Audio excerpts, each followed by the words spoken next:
Remember, you have 10 minutes to present, after which you will have 5 minutes for questions. Over to you. Thank you, Dr. Marie, and a warm and a good morning to everybody, all of our candidates in the call. So I am Denise Wilson. I've got an extensive background in the health sciences, but I'm also the National Interim E-Learning Designer lead at Eduvos, where we oversee the creation of learning content for our students and the digitization of that content on our learning management system for 4 different faculties. So the presentation this morning is going to be focusing on how Eduvos is embracing augmented and virtual reality immersive experiences, and also putting a spotlight on digital transformation in higher education. So some of us would need a bit of an introduction on Eduvos. Eduvos is an award-winning private higher education institution in South Africa and is offering accredited qualifications, but I'd like to also give a short video that does give some better understanding of this institution.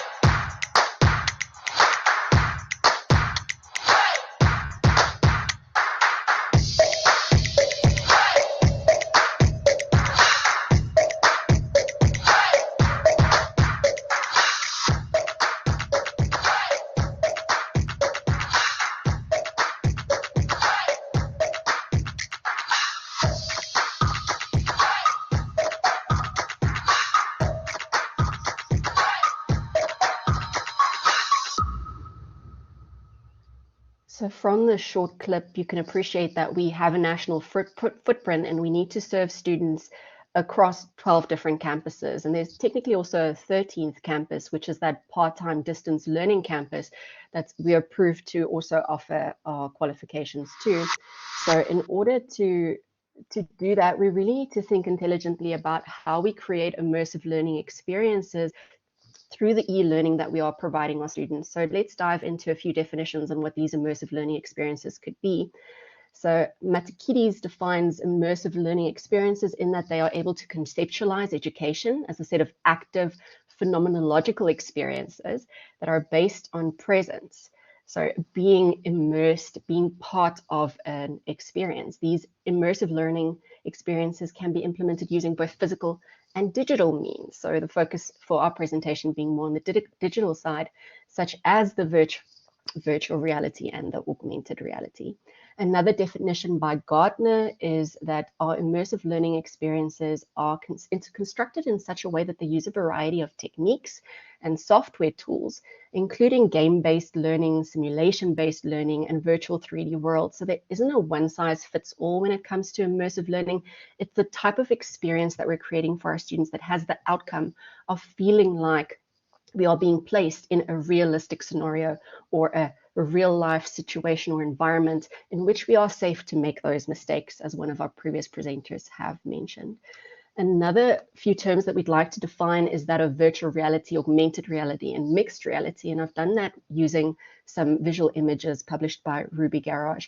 On the top left, you can see virtual reality is where you have a fully artificial environment where students enter into this immersive, potentially 3D environment that replicates a scenario relevant to their field of study. And it could also be aided by the use of digital technology. So that could be a virtual reality headset. On the other hand, augmented reality is where you have a virtual object that is overlaid on a real world environment. And for that overlaying, we also are dependent on quite a few digital objects. So that could be specialized glasses, those VR headsets that we've mentioned before, immersing our students in a physical world, enhancing their learning experience. And then you've got this mixed reality, or MR, where the virtual environment is combined with the real world. So the student has the ability to engage with the real world, and that changes things in the virtual world. So they interact with both of those environments in order to get this immersive experience. So in Eduvos, the tool that we used for this virtual reality and augmented reality experiences is called the Eon XR tool hosted by Eon Reality. They do have an open source library available that anybody can access, and anybody can download the software and actually experience these experiences. So this tool enables content developers to create these AR and VR learning experiences without any coding or advanced technical knowledge. And we found that that was really something that our educators needed in order to up their confidence, as this is basically a tool for digital literacy, and also to enable our teachers and our educators in this space. There was a number of training sessions that took place. So training sessions for our content developers in the design and future learning business unit known as the Development Hub.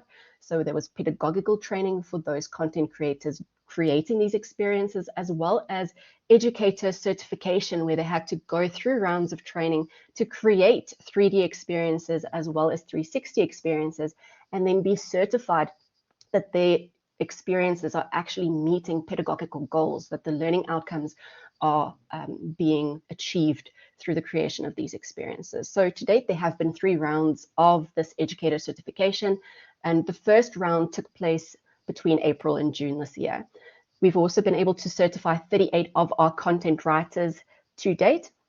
And then we took the next step, which was to start launching these experiences. And the launching took place to educate our lecturers as well as our students on how to download, access the software that's freely available, but also the process of booking out a computer in one of our computer labs nationally on our campuses, and the booking system associated with being able to access these systems. So there were 2 levels of immersion that we identified through the use of this tool. The first level of immersion being the lecturer projecting in a class environment or a lecturer-led session the experience from their device, and then allowing students in that class environment to ask questions about the experience and prompting the lecturer to change a view in that experience.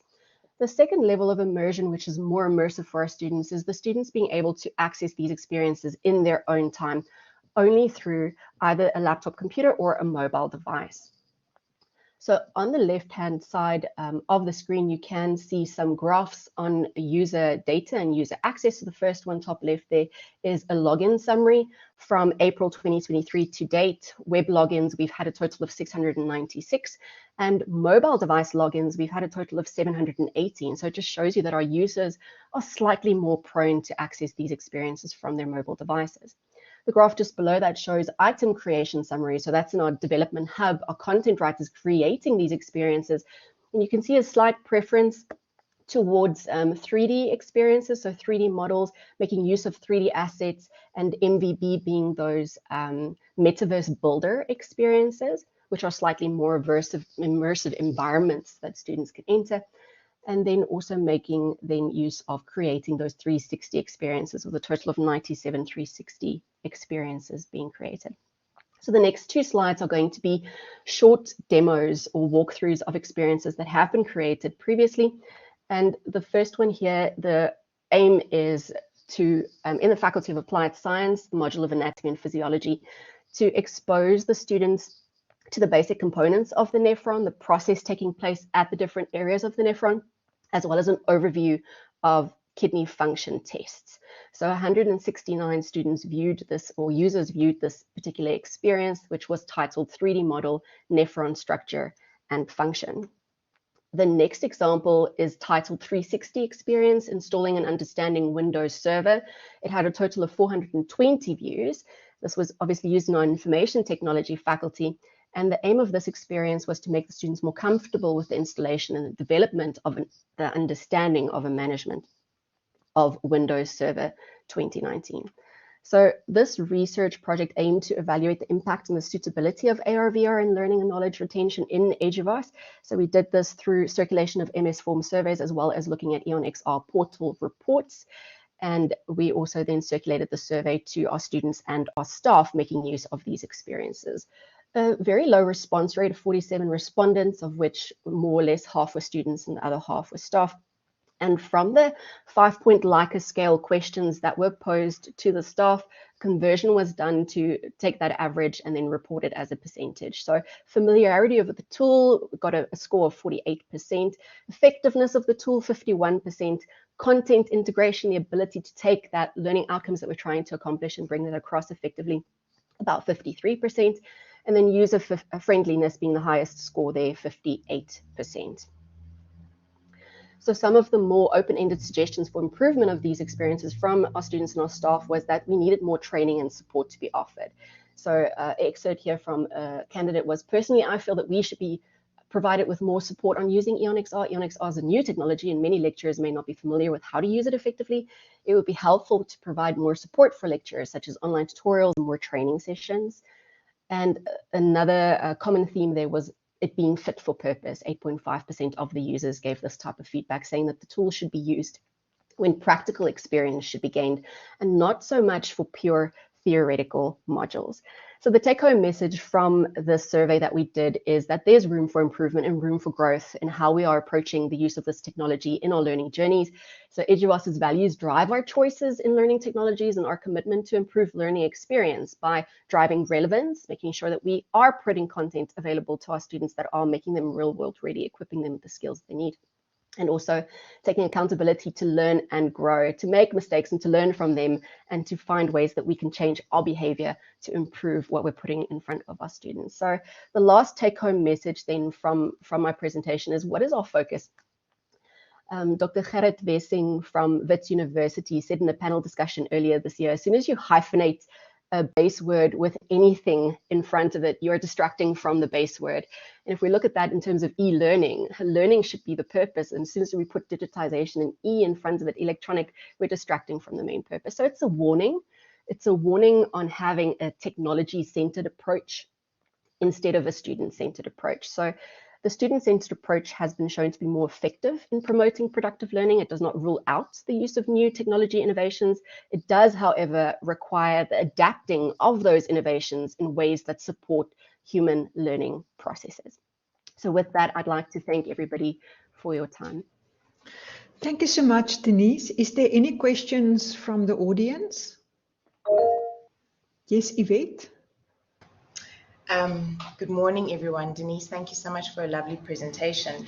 I'm not quite sure about the number of students at Eduvos, but with the virtual reality platforms that you introduced, did you not have to consider, are there not a certain number of students that can be on a platform at a specific time? The reason why I'm asking this is that we are also trying to consider introducing virtual reality into some of our medical programs, but we are just concerned about the number of students that can be on a platform at a time, and for it to be a learning tool, the process would need to be repeated a few times. I was just wondering, how did Eduvos work around this?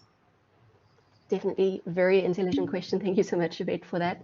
So the tool that we're using does have a very valuable feature in that it recycles licenses. So yes, we do have a limited number of licenses available to our students, and based on that, that is how we chose which faculties and which modules to incorporate these experiences into, to be able to get to that count that we actually are making use of our licenses. But that fact that it recycles the license, so after a 24-hour period, if the student hasn't logged in again to that experience, that license is made available to a new student to use. What we also tend to do is we do an evaluation to stagger in which learning opportunities are covered for a particular module, and therefore which would be the most appropriate week for the students to be exposed to that learning content, and then that week that learning experience is made available to the students. So that also staggers the number of users that we do have on the platform at any point in time. Denise, there are two questions in the chat.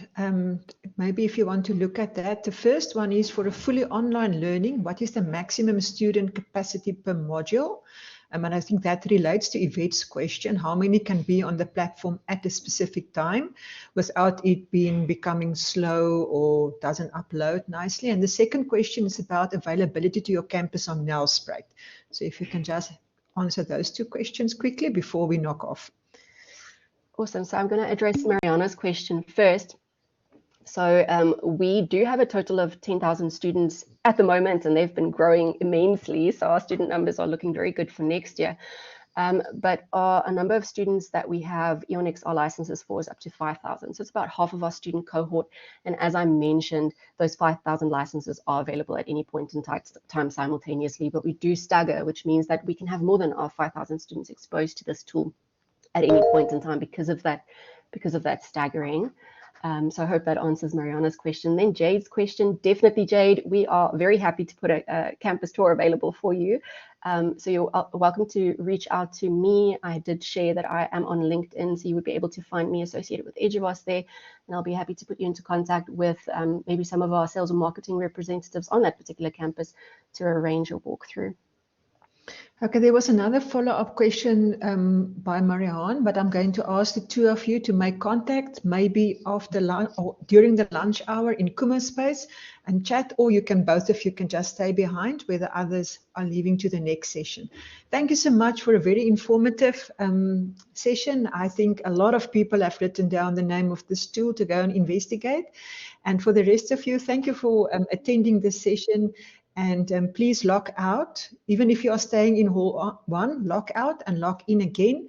And remember to network over lunch in Kuma space, as well as attend our exercise session that we will also have during lunchtime in one of our exercise rooms. Thank you and goodbye.